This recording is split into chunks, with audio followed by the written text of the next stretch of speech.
باب 16. یوسف یعقوب زی.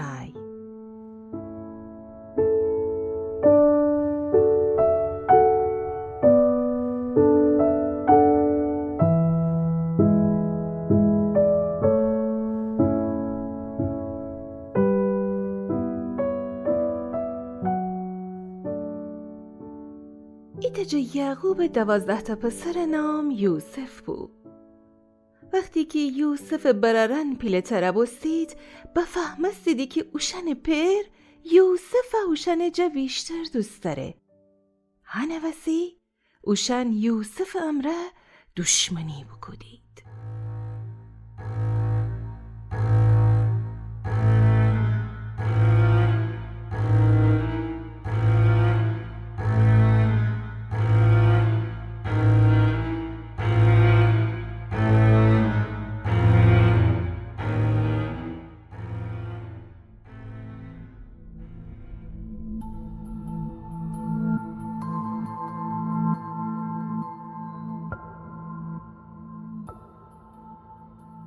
ایت شب یوسف خواب بیده و فردارو زره خوب برارن ابو گفته خواب بیدم که امان گندم زارمیان گندمان دسته کدن داریم.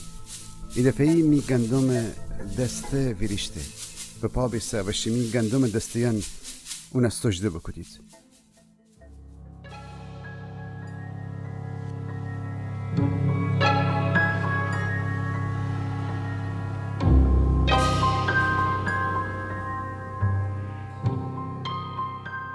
وقتی اگه بیشتر بستید ویشتر اون امر دشمنی بکدید و بگفتید یعنی تو خیلی امی حاکم بیبی؟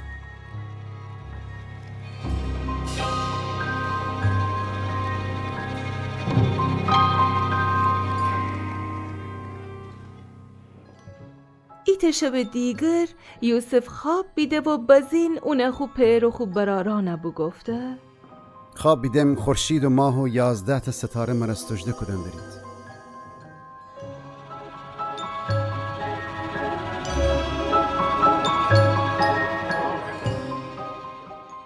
یوسف پیر قیز گفته و سرزنش امره اونه بگفته آنده چه خوابیسه که تو بیایی؟ یعنی منو تی مارو تی برارن و بایم تر سجده بکنیم؟